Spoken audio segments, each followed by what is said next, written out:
Bonsoir Giacomo. Bonsoir. Alors ça fait plaisir de te voir à Saint-Sergue, chez notre ami Georges qui nous a fait grâce de l'hospitalité de sa maison pour, Il a travaillé beaucoup pour, voilà, pour organiser tout ça oui. et amener le pilote et les motos. Alors bien sûr tu viens sur une manifestation en Suisse, ce n'était pas courant à ton époque parce que la Suisse n'organisait pas de manifestation, de compétition du championnat du monde. Et malgré tout, ça doit te rappeler quand même quelques souvenirs, puisque c'est une course de côte et tu as quand même démarré avec ça. Oui, parce que j'ai commencé avec les courses de côte. La première course, c'était pour moi la Trento Bondone, où je suis arrivé deuxième. J'ai un bon souvenir parce que dans l'année, j'ai gagné le titre des champions de la montagne. L'Italie, oui. L'Italie.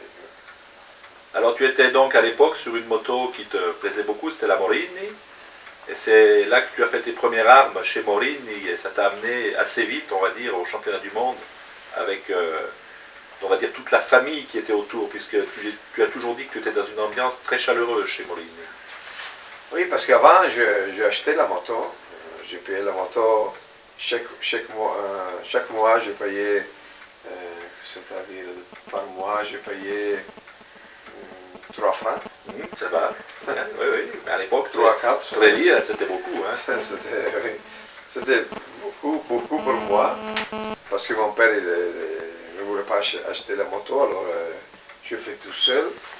Et comme ça, tout de suite, j'ai commencé à gagner, alors c'était plus facile, parce que Morini m'a donné la moto de l'usine, j'avais un petit contrat, et je n'avais pas besoin de... C'est joli, hein? C'est la Suisse. C'est la Suisse, oui, Ouais, c'est la Suisse. Où ils sont les vaches aussi. Et voilà, les vaches elles dorment à cette heure-là.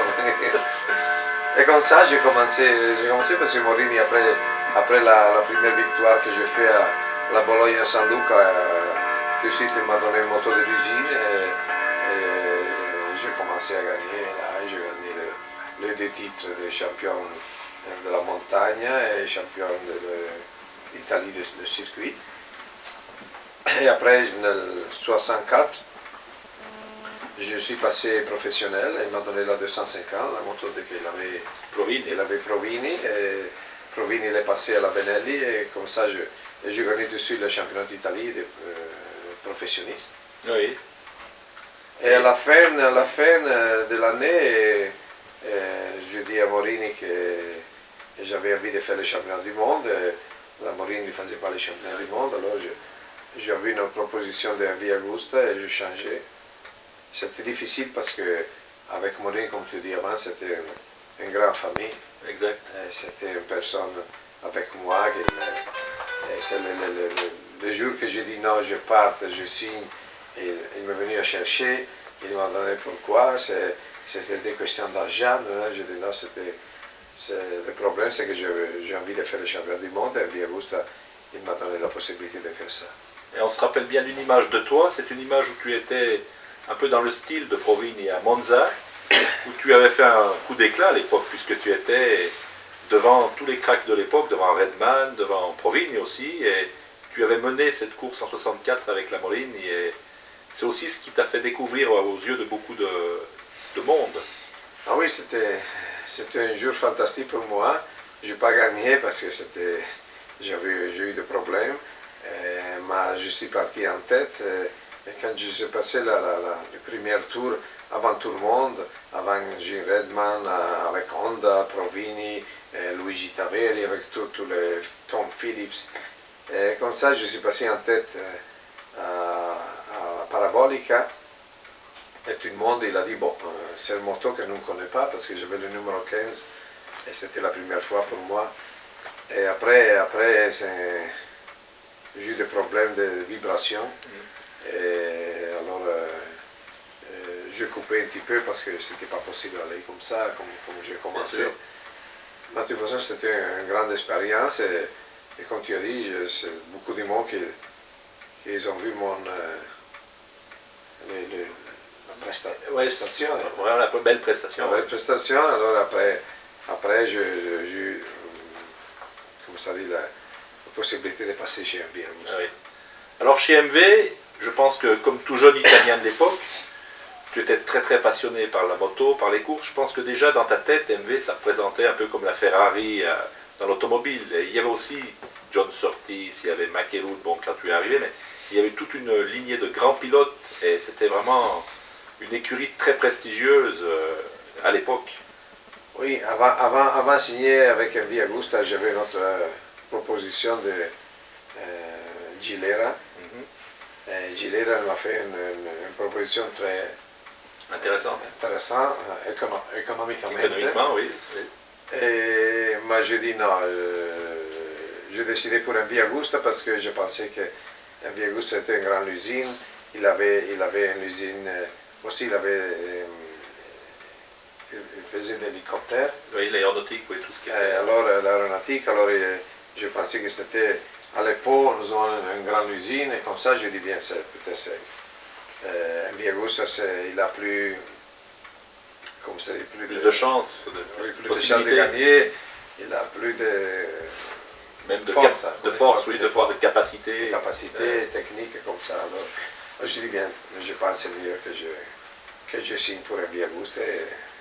Et c'était peut-être ma fortune parce que MV, il a continué, il m'a supporté techniquement et tout.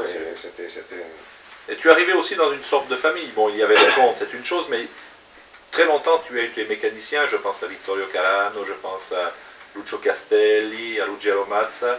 Tous ces gens qui quand même t'ont suivi très longtemps. Oui, parce que tu sais, quand j'ai commencé avec MV, je suis resté. J'étais 9. Oui, une dizaine d'années, oui. Une dizaine d'années, avec toujours la même personne, comme ça. C'era, come si dice, affetto, ouais, l'affettura, amicizia avec Arturo Magni, avec Mazza, Lucio Castelli, Carrano, Rosolino, Fanali. C'était une écurie fantastique. Avant tout, c'était mon mécano parce que c'est devenu mon famille. Et oui. Comme ça, j'ai passé des années fantastiques parce que c'était un binomio. Oui, binôme gagnant. Un binôme gagnant, oui. Ouais. Et donc, quand tu es arrivé, il y avait une personne que tout le monde admirait beaucoup et que je sais que tu l'as beaucoup apprécié, c'était McElwood, qui était la tête d'affiche chez MV. Et tu as démarré donc dans la même équipe avec lui, sur une moto qui était peut-être pas celle que tu as préférée, puisque c'était la 500 4 cylindres, qui était assez lourde quand même. Hein. Ah oui, quand j'ai commencé, c'était très difficile parce que j'ai pris la moto qu'il avait Mike Elwood, qu'il avait John Surtees, une grande moto, et j'étais petit. Très lourde, oui. Très lourde, ouais. C'était difficile pour moi. Et aussi, j'ai rencontré Mike Elwood, qui était un grand champion. En plus, il avait beaucoup d'expérience. Il avait 4-5 ans avant moi. Oui, bien sûr. D'expérience avec des grands motos. Et comme ça, c'était très difficile. Alors, j'ai commencé à apprendre. Et j'ai appris très vite, je pense, parce que j'ai gagné tout de suite en 65. J'étais en tête au championnat du monde en 350. J'avais la possibilité de gagner à Suzuka, j'étais en tête, j'avais 8 secondes d'avance et c'est cassé la moto et j'ai perdu le championnat du monde parce que comme ça dit, sognato. Tu as rêvé? J'ai rêvé pour plus de la moitié de la course, j'ai rêvé parce que j'étais en tête, j'étais champion du monde. De toute façon, j'ai gagné le... Tu t'es bien rattrapé après? Oui, j'ai gagné le... Et McElwood, c'était quelqu'un qui aussi comptait pour toi au niveau du style de pilotage, au niveau de la façon dont il conduisait? Oui, j'étais content de rencontrer Mike Elwood parce que Mike Elwood, pour moi, c'était une des plus grandes. C'était très fort. Et comme ça, j'ai appris beaucoup. Et pour moi, battre Mike Elwood, c'était une grande... Oui, parce que, tu sais, battre un grand champion, c'est difficile. C'est difficile. J'ai gagné avec lui. Spécialement quand nous avons fait une course en 67 au Titi. J'étais en tête et c'était, pour les autres pilotes c'était impossible d'être en tête avec Michael al Titi et j'étais en tête et je n'ai pas gagné parce que j'ai cassé le dernier tour, j'ai cassé la chaîne. La chaîne, oui. Et lui, le soir, il m'a dit, bien, Ago, tu es le vainqueur. Et il m'a pris, nous avons été à dîner ensemble, nous avons fait la fête ensemble parce que lui, il s'était rendu compte qu'il que ce jour, ce jeu, vous étiez les deux sur le sommet, quoi. Oui. Oui, c'est ça. Hein. Et le Titi, justement, tu en parles, alors tu l'as fait plusieurs fois. Je venais 10 fois. Jusqu'à ce jour malheureux en 1972 où Gilberto Parlotti, qui était ton ami, s'est tué. Ah, ouais. Et après, tu as donc bien évidemment arrêté. Et tu retournes maintenant d'ailleurs au Titi pour les révocations. Mais lorsque tu vas, je pense que tu dois quand même avoir beaucoup d'émotions parce que c'est une course qui ne ressemble à aucune autre. Oui, Titi, c'est un cours différent. C'est un cours qui est très... C'est très difficile, il est un cours très difficile, très long. Gagner à Titi, c'est comme gagner un championnat du monde, parce que c'est une course particulière, tu fais dans la montagne, tu descends, tu as le virage de 50 km, tu as le virage de 250 km. Alors gagner à Titi, c'est une émotion différente, bien sûr, particulière. Il ne faut pas penser à la sécurité. Bien sûr. Ça c'est le problème, parce que je pense que pour courir, pour faire une course, c'est le meilleur au monde. C'est la piste où tu apprends tout. Où tu as une émotion particulière. Il ne faut pas penser à la sécurité. Parce que quand tu penses à la sécurité, tu fais comme je fais quand Parlotti est mort. Je dis basta, ça suffit. Ouais. Ça suffit, tu ne peux pas toutes les années, je parle des amis, alors il faut arrêter et nous avons fait ça. Bien sûr, pour faire gagner la sécurité. Mais faire un tour à Titi, c'est toujours une émotion particulière. Bien sûr, bien sûr. Alors MV Agusta, tu en parlais, il y a quand même une machine qui te colle un peu à la peau, c'est lorsque l'usine a décidé, le comte, j'imagine, et puis Arturo Magni et toute l'équipe, lorsqu'ils ont créé la MV 3 cylindres, qui vraiment est associée à ton nom et qui t'a ramené bien sûr beaucoup de victoires et qui est une moto assez mythique quand même. Oui, parce que quand le comte Auguste il a décidé de faire la 3 cylindres, tout le monde disait non, c'est pas possible. Il ne faut pas ce moteur que c'est difficile comme ça. Le comte il a dit non, je veux la 3 cylindres parce que j'ai envie d'avoir la 3 cylindres et j'ai envie d'avoir un pilote italien. Et à ce moment j'étais là. Et voilà. Il a dit bien, c'est le pilote jeune, c'est Agostini. Il a dit oui, il faut prendre Agostini. Et comme ça, nous avons commencé. C'était lui qui l'a dit, ben, je veux que cette moto, il y a un Italien qui va développer la moto et espérer gagner avec cette moto. Oui, c'était une machine vraiment qui t'a marqué. Oui, c'était difficile, ce n'était pas une machine facile parce que c'est un moteur très difficile. Mais quand il est tout à point, c'était un moteur qui marchait bien, que tu sentais bien. Parce qu'une fois, c'est Kenny Roberts, il a essayé mon moto. Parce que tout le monde il pensait que c'était une moto facile. Agostini il gagne parce que c'est une moto fantastique. Non, non, c'est pas vrai. C'était une moto bien, c'était une moto fantastique, mais c'était difficile à portarla à 100%. Voilà, la faire aller au maximum. C'était pas facile ça. Alors après, donc, ta carrière a continué, les titres sont accumulés, on va dire, hein, et tu as couru en prenant, je dirais, toujours plus de risques, puisque vu que tu étais toujours devant, beaucoup de détracteurs disaient oui, mais Agostini, il a aussi la meilleure moto, comme tu le disais très bien, mais ça ne t'empêchait pas, toi, chaque année, d'aller battre les records du Tour, de courir comme au Nürburgring dans le brouillard, d'aller toujours plus vite. Et tu voyais aussi les amis qui partaient, comme Bill Ivy, comme d'autres, qui petit à petit faisaient partie de tous ces pilotes qui avaient donné leur vie. Qu'est-ce que tu pensais vraiment? Est-ce qu'à un moment tu te disais, je vais continuer, parce que je ne pense pas qu'un pilote, moi, soit inconscient. Est-ce que tu te disais vraiment, il faut qu'on travaille plus la sécurité? Qu'est-ce qui te venait à l'esprit? Oui, comme je dis avant, après l'accident de Parlotti, nous avons commencé à faire quelque chose pour la sécurité. C'était difficile parce que j'avais beaucoup de pilotes qui avaient envie de faire les courses pour gagner un petit peu d'argent, pour voyager, pour le prix de départ, et comme ça, alors c'était difficile.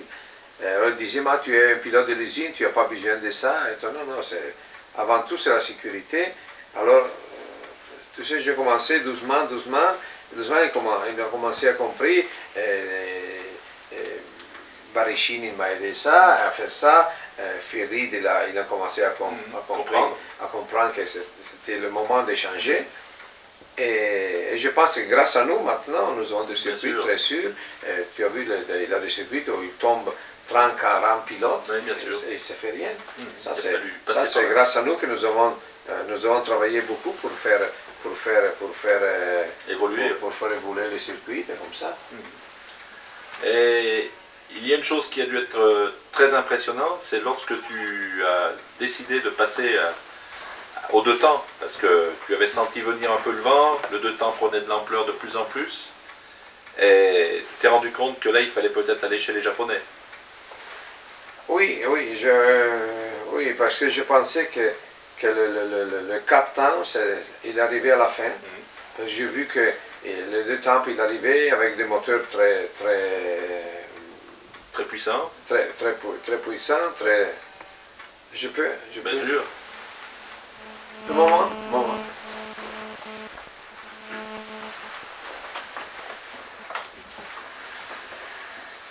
Alors, oui, avec des moteurs très puissants, on disait. C'est Aldo. Oui, ça peut être que lui qui appelle maintenant. C'est Arnaldo, il veut savoir. Il est à Donington, il veut savoir si tout va bien en Suisse. Tu peux demander qu'il était vite aujourd'hui? Ah oui, chi è Chiedi chi è stato veloce. Perché Arnaldo al telefono, dai subito se non ti riattacca. Chiedi chi è stato veloce nel MotoGP. Et voilà, ça c'est important de suivre l'actualité. On parle d'histoire, mais il faut suivre l'actualité.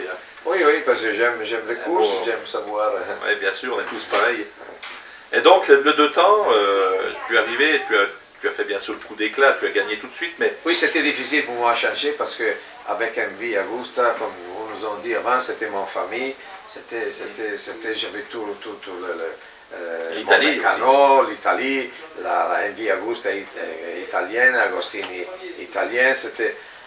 Moi je dis bien pour mon futur, pour la mia carrière, il faut changer. Alors c'était dur pour moi parce que c'était très dur, je pensais beaucoup. Moi j'ai dit non, il faut que je change. Tu sais, pour moi, habiter en Italie, à côté MV Agusta,